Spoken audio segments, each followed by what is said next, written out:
Allô, ma belle gang, ça fait longtemps que je vous ai pas parlé ou fait des vidéos.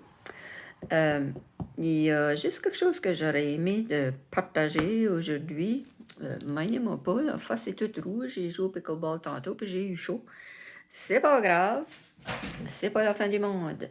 Ce que je voulais vous parler aujourd'hui, c'est la différence entre ce qu'on voit avec nos yeux physiques puis ça qu'on voit pas qui est le spirituel.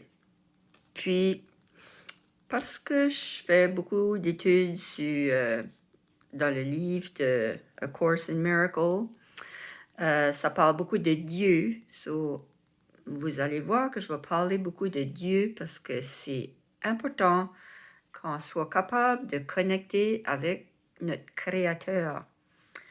Puis, le Dieu d'amour, le divin, la source, tu peux l'appeler comme tu veux. Moi, je dis Dieu parce que c'est un mot qui détermine. C'est pas une personne, c'est une force, puissance supérieure qui nous a créés.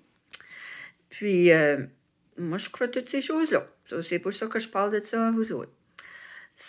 On va parler de ça. Nos yeux physiques, ce qu'on voit, ce qu'on entend, parce qu'on a des sens.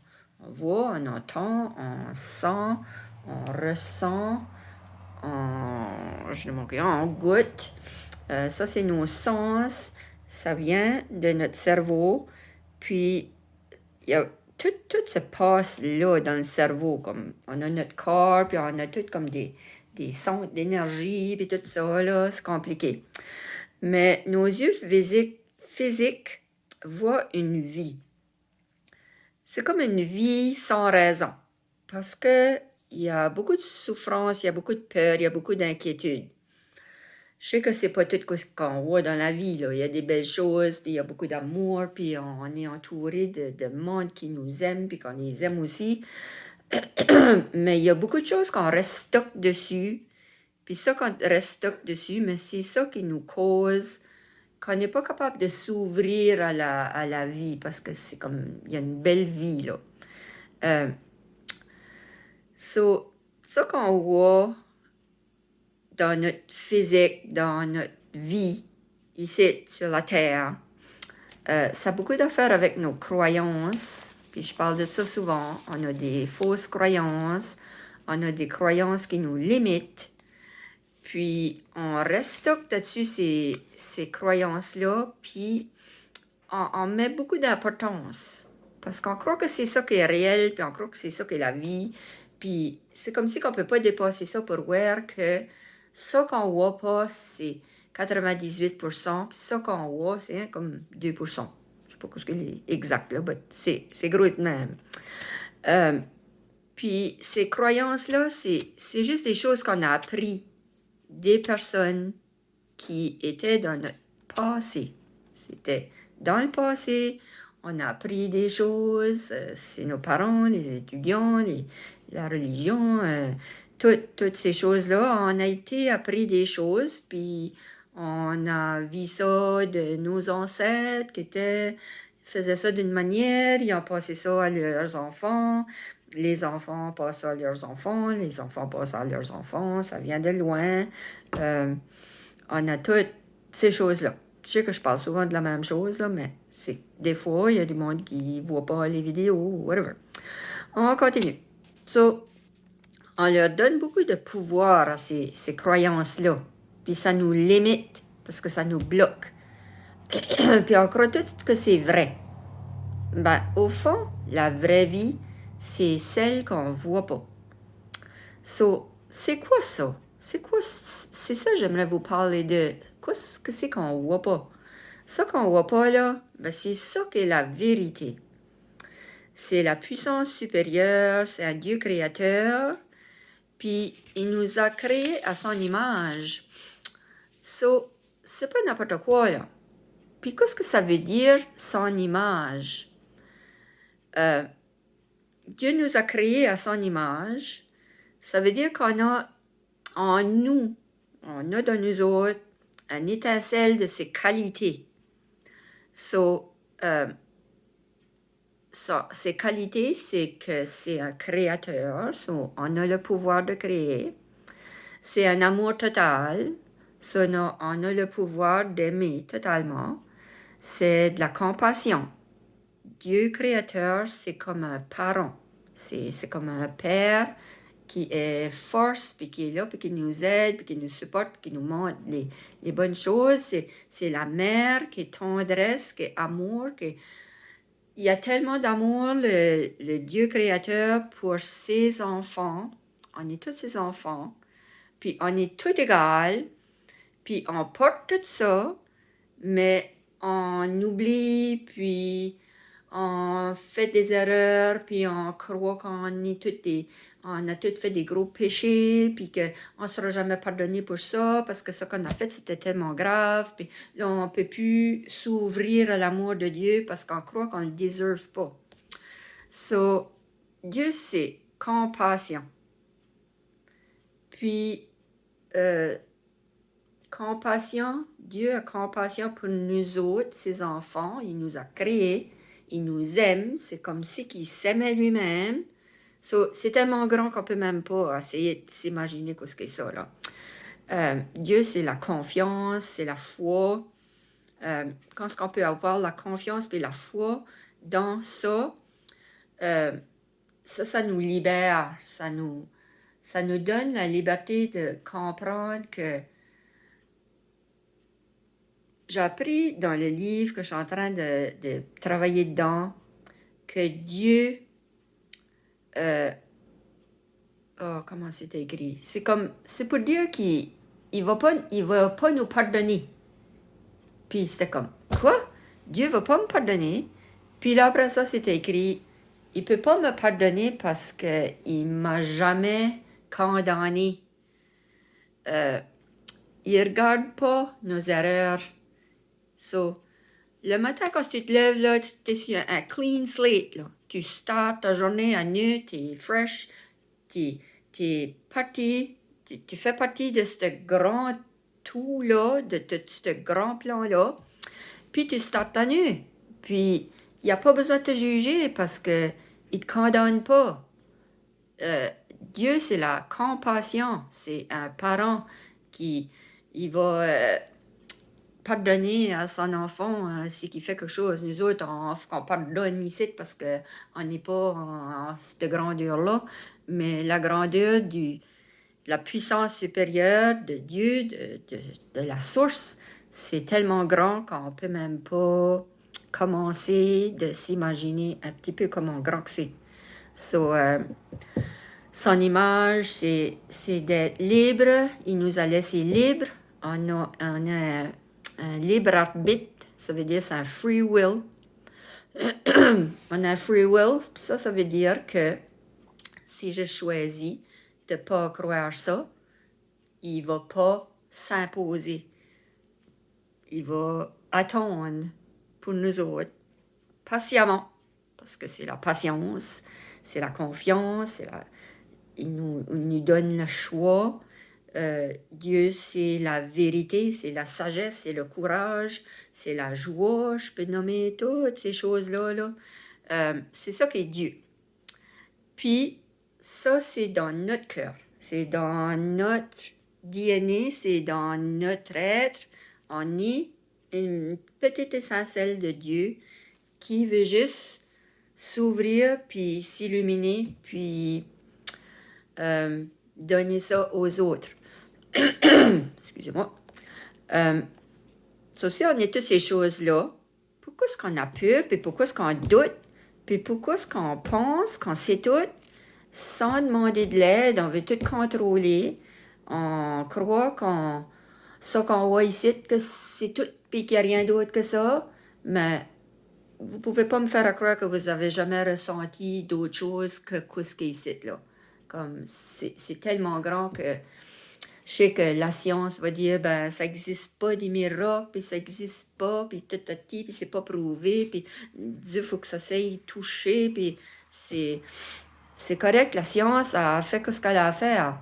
Puis il y a beaucoup de remèdes, puis il y a beaucoup de choses qui aident, puis tout ça, mais Dieu, là, c'est comme si qu'il y avait un magasin de miracles qu'on était capable d'aller là, quand est-ce qu'on peut s'ouvrir assez pour dire, OK, là, je m'en vais choper de ton magasin de miracles.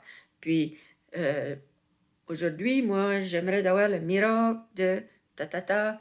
Euh, puis accueillir, parce que ça existe vraiment, les miracles existent. Premièrement, un miracle que je suis ici après de vous parler, puis vous pouvez m'entendre, puis me comprendre, puis me regarder.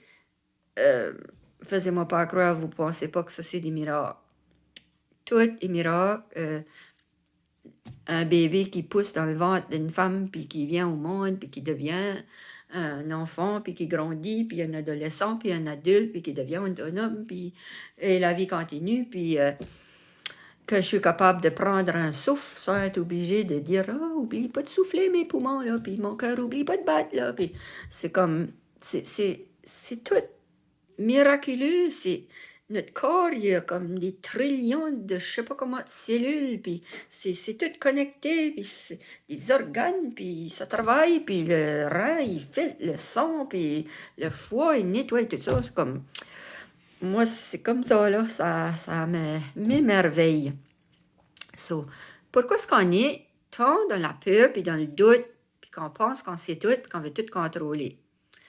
Ben, Dieu, là, il veut qu'on se donne en entier à lui. So, pour faire ça, ben, on a des choix. On peut faire le choix de donner vie à la confiance dans nous autres ou donner vie à la peur. On ne peut pas être les deux. On ne peut pas avoir un pied là puis un pied là. C'est tu décides là. Suis-tu dans la peur ou suis-tu dans la confiance? Suis-tu dans l'ouverture ou suis-tu fermé? Je peux pas être juste in between. Un pied dedans puis un pied pas dedans là. So, parce que notre condition humaine, ça nous amène à des blessures, ça a des rejets, de l'abandon, de la déception. Nous autres, on cherche. Je vais être sûre que j'ai ma feuille du bon bord, non? Parce que je pense que ça va l'autre bord, oui. OK.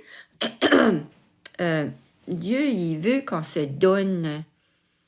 Donner à celui qui a tout créé, qui sait tout, celui qui est vérité, qui est amour, qui est joie, puis etc., etc. Je peux en continuer. Toutes ces qualités-là que Dieu a, c'est à nous autres. Il veut qu'on soit libre. Il veut qu'on lui fasse confiance. Il veut qu'on voit ce qu'il voit, qu'on entende ce qu'il entend, qu'on ressente ce qu'il ressent. So, moi, des fois, là, cette heure, j'ai appris à... Je me lève le matin, puis c'est comme, OK, je te donne ma journée. Aide-moi à voir comme tu vois. Aide-moi à entendre comme tu entends. Aide-moi à donner, à... Utilise-moi, là. Je suis ici, j'ai physique, je suis la Terre, on est 8 billions de personnes, on est tout égales, on est tous unis, on fait toute partie de ce grand plan-là. Il y en a qui l'ont oublié, il y en a qui veulent rien savoir de ça. Nous autres, c'est à se rappeler qu'on est ça, puis s'offrir. Puis, faut pas avoir peur de s'offrir. Il nous veut bien, là. Il nous veut bien, ça. Moi, je lui demande de m'aider à chaque instant. Puis, quand je m'aperçois que je déraille, ben, je lui offre mes soucis. Je lui demande de m'user, ma voix pour dire. Des fois, je peux juste dire quelque chose à quelqu'un, puis ça peut leur changer leur state of mind. Je peux juste aider quelqu'un avec mes mains, avec mes paroles, avec des vidéos. Peut-être que ça t'aide, ça. Je lui demande de m'utiliser, puis qu'il parle à ma place. C'est pas moi qui parle, c'est mon vouloir partager ce message-là. Puis je lui demande de user mes oreilles pour pouvoir entendre. Des fois, il y a quelqu'un qui va parler, puis tu vas entendre un petit découragement, ben comme on est porté à juste comme dire « Ah, ouais, pas pour ça, ça va passer, peut-être, non, ben des fois, il faut juste écouter, regarder comme Dieu, écouter comme Dieu, parler comme Dieu. C'est comme, je sais, ça sonne drôle, puis anyway, c'est comme ça que mes vidéos à l'enseigne là, plus ça se dure parce que j'ai pas honte de dire que je crois que je suis une étincelle de Dieu, puis que je veux qu'il m'utilise. C'est pour ça que je fais des soins Reiki. Je m'offre à lui comme un canal vivant de son énergie divine. Puis je demande que l'énergie se donne à l'autre. Puis c'est pas moi qui fais de quoi, c'est pas moi qui guéris. Ça donne l'énergie à l'autre de se guérir lui-même. So, c'est comme ça que ça marche les soins énergétiques. So, on cherche à contrôler pour éviter de souffrir. Puis on cherche à comprendre avant de faire confiance. Puis on doute parce qu'on s'est fait avoir, puis on ne veut pas que ça arrive de nouveau. Puis on a peur de l'avenir. Puis le ego, c'est la partie de toi. Ça ne veut pas dire que c'est pas une bonne partie, mais ça ne devient pas une bonne partie parce que cet ego-là, il est là pour te protéger. Puis lui, il essaye juste de te garder confortable. Il ne veut pas que tu y ailles trop loin, puis il ne veut pas perdre sa place parce que là, ça vient à bout jusque le ego prend over, puis on le laisse tout contrôler, puis là, on vit dans la peur, puis on manque de confiance, puis on croit plus qu'on est comme on croit qu'on n'est plus rien de bon, puis tata, puis le ego, ça peut se rendre à ça. So, le ego, il cherche la sécurité à tout prix. So, tandis que l'âme trouve la sécurité dans la confiance. So, je vais juste vous laisser avec quelques questions que vous pouvez juste peut-être refléter dessus. So, c'est des questions à se demander. Qu'est-ce que j'essaie de contrôler aujourd'hui? Puis, qu'est-ce que je pourrais remettre à Dieu? Parce que c'est pas à moi à tout essayer de tout arranger, ce qui se passe sur la planète. Tu remets ça dans ses mains parce que c'est son plan, il sait ce qu'il fait, puis il connaît tout ce qui se passe partout. Puis même si que pour nous autres, ça semble comme si, ça va, c'est mal, puis comme ça, puis tata, il y a un plan. Des fois, il faut que les choses tombent bien là-bas en bas pour que ça puisse se remonter. So, qu'est-ce que j'essaie de contrôler aujourd'hui? Qu'est-ce que je pourrais remettre à Dieu? C'est-tu la peur qui dirige mes choix? Puis pourquoi je me sens séparée de Dieu? Des fois, il y a trop de train autour. On a besoin du silence. Prendre le temps d'écouter. Puis quand on prend le temps d'écouter, bien là, on entend. Puis on peut voir. Puis on peut ressentir. C'est ça. C'est aussi simple que ça. Ça, je vous laisse avec ça. J'ai déjà 18 minutes, je crois. I hope que je peux downloader mon vidéo. OK, ben, bye bye. À la prochaine.